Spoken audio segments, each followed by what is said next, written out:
It's the age-old question. How do you know when to put more weight on the bar? Do you just add 5 kilos to the bar every single time you see it and hope for the best? Whether you're an advanced or a beginner lifter, knowing when to push and knowing when not to push is the difference between progressing and spinning your wheels. The first thing we need to know about when we're talking about progress is progressive overload. That is the basis for all results we will get from training. What progressive overload means is we're adding volume or intensity or some amount of work over time. Today, I'm gonna take you through how to know when to add weight, how to know when not to add weight, and how to reframe things or what to focus on if you're feeling stuck.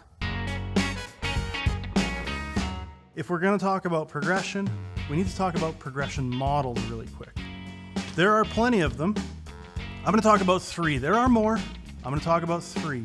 And trust me, this baby can fit so many models of progression in it.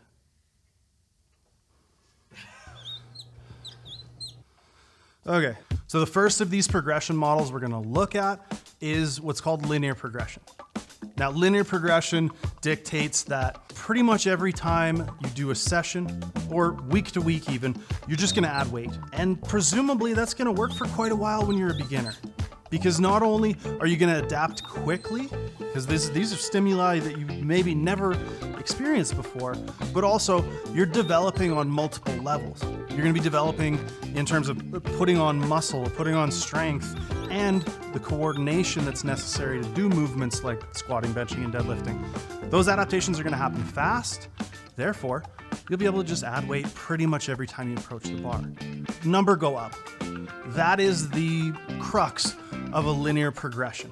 If you're doing a 3x5 or a 5x5 and your plan is just add weight each time, that's your classic linear progression. You're gonna make gains quite quickly, meaning you will have adapted and likely recovered by the time your next session rolls around, hence the ability to add weight. After a period of time though, this stops working as well. The second model of progression we're gonna look at here is a wave progression or undulating progression. After a while, linear progression is not gonna work anymore. Once you're of runway on your linear progression, you wanna start planning some fluctuation into your training. Usually this looks like a period of time where you intentionally decrease volume while increasing intensity, hit a little reset, and then repeat that process again. If you look at most of the 50+ expertly designed programs in the Calgary Barbell app, that's their general structure. The basic idea behind this progression structure is that you build up, back off, and then repeat. By manipulating the variables of rep ranges, the intensity, maybe even the number of sets, you'll move from adding weight each week to now adding weight each block. So you'll be able to prolong that progression as you get more experienced. The third progression model we're going to talk about here is auto-regulated progression. Auto-regulation is just a fancy way of saying that on days where it's there, we're going to go harder, and on days where it's necessary, we're going to pull back and maybe go lighter. Imagine. By far the best tool when it comes to auto-regulation is going to be RPE, or rate of perceived exertion. Now, I fully recommend that every lifter, regardless of whether you're using RPE to regulate your training or not, learn how to use RPE.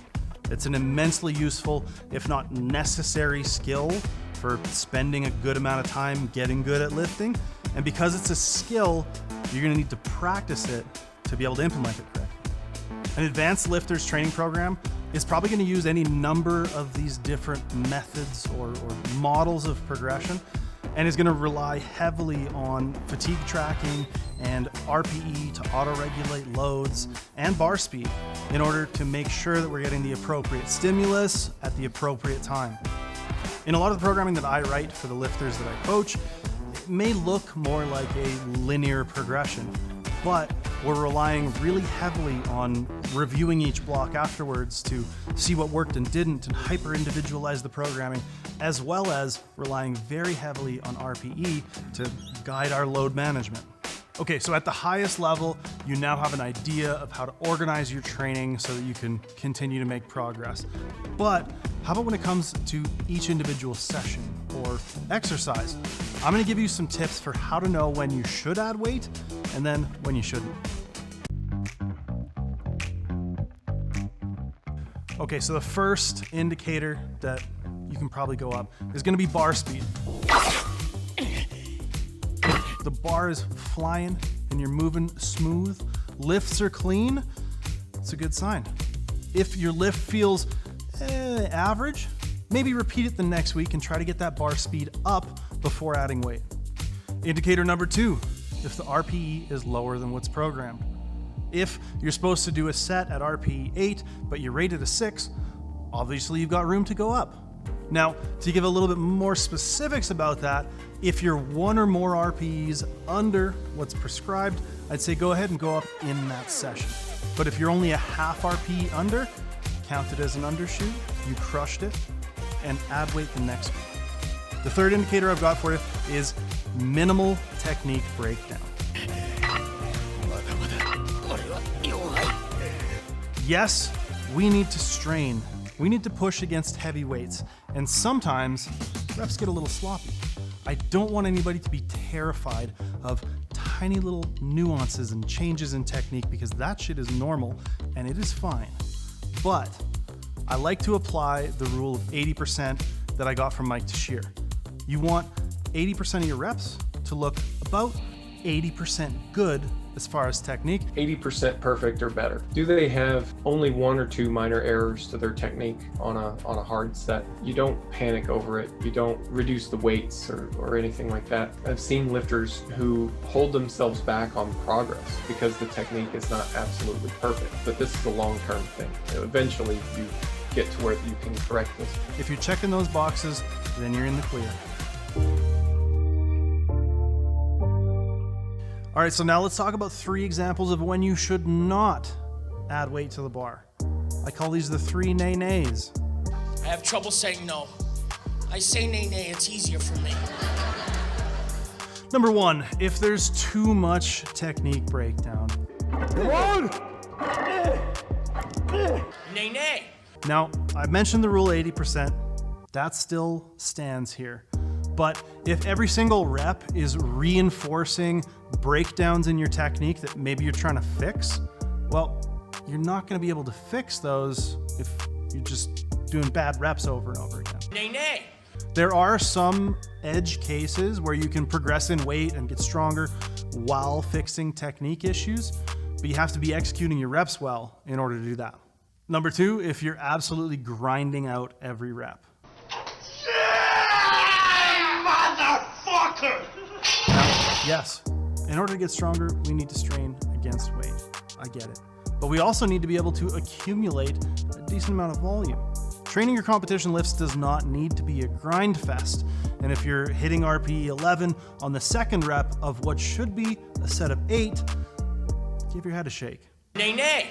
The last one is if your externals are poor, right? If you're not sleeping well, if you're not eating well, if you're overly stressed, if you're feeling super fatigued, those might not be good times to be expecting to take big jumps in weight and make a ton of progression. Yes, there are times where we'll be able to progress despite externals being bad, but you should adjust your expectations and be realistic going in if you know the odds are stacked against you. So it turns out, quelle surprise, that there are other ways to progress beyond just adding weight to the bar. And the first of those ways is to add or remove sets or reps. Let's say you're running a 3x5, right? That's your progression. You 3x5, you just smacking weight on there every week or every time you squat, who knows? How can you progress that once you come up against it? Well, you could do a 3x6.